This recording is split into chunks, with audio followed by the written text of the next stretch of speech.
సమైక్య ఉద్యమానికి సపోర్ట్ గా మరో యాత్రకు రెడీ అయ్యారు జగన్ వదిలిన బాణం షర్మిల.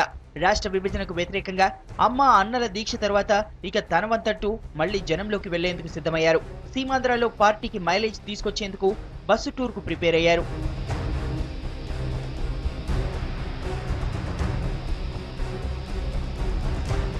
బాబు వస్తున్న మీకోసం యాత్రకు పోటీగా మరో ప్రజా ప్రస్థానం పేరుతో 3000 కిలోమీటర్ల పాదయాత్ర చేసి రికార్డు సృష్టించారు షర్మిల.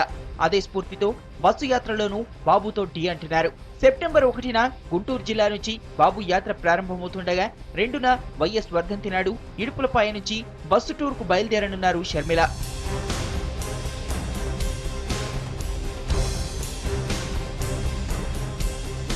వైఎస్ఆర్ కాంగ్రెస్ పార్టీ యొక్క వైఖరిని స్పష్టం చేస్తూ ఆమె ఖచ్చితంగా ఎక్కువ ప్రాంతాల్లో మళ్ళీ తిరగాలని నిర్ణయించుకోవడం ద్వారా మళ్ళీ పాదయాత్ర కాకుండా బస్సు యాత్ర చేయాలని నిర్ణయం తీసుకోవడం జరిగింది. సెప్టెంబర్ 2 రాజశేఖర రెడ్డి గారు మరణించిన రోజు అది. ఆ రోజు ఇడుకులపాయలోనే సమాధి దగ్గర నివాళులు అర్పించి అక్కడి నుంచి బస్సు యాత్ర చేయాలనుకున్నది. ఆ షెడ్యూల్ అంతా కూడా మళ్ళీ ప్రకటించడం జరుగుద్ది. కానీ 2వ తారీఖు నాడు ఇడుకులపాయలో ప్రారంభమవుతుంది. ఎక్కడి వరకు ఏ ప్లేస్ ఏంటి, ఏ విధంగా వెళ్తుంది అనే చార్ట్ అవుట్ మాత్రం తర్వాత.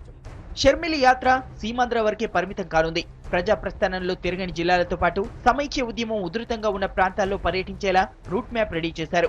సమైక్య నినాదంతో సీమాంధ్రలో తిరుగులేని శక్తిగా ఎదగాలని వైసీపీ నేతలు భావిస్తున్నారు. ప్రస్తుత పరిస్థితుల్లో తెలంగాణలో బస్సు యాత్ర చేయకపోవడమే మంచిదని ఆ పార్టీ నిర్ణయించుకున్నట్టు సమాచారం. విభజనపై వన్ సైడ్ డెసిషన్ వల్ల టీవాదుల నుంచి ప్రతిఘటన తప్పదని భయపడుతున్నట్టు తెలుస్తోంది.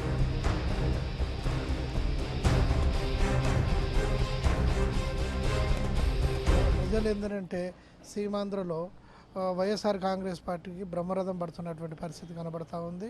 ఇవాళ రాష్ట్ర వ్యాప్తంగా వైఎస్ కుటుంబం మాత్రమే ప్రజల యొక్క సమస్యలు పరిష్కరిస్తుందనేటువంటి భావన ఉంది. కాబట్టి షర్మిలమ్మ గారి పాదయాత్రను ఏ విధంగానైతే ప్రజలు బ్రహ్మరథం పెట్టారో బస్సు యాత్రకు కూడా అదే విధంగా బ్రహ్మరథం పట్టే అవకాశం. సీమాంధ్రలో పట్టు కోసం టీడీపీ వైసీపీ ఓటాపోటీ యాత్రలకు రెడీ కావడం జనంలో చర్చనీయాంశంగా మారింది.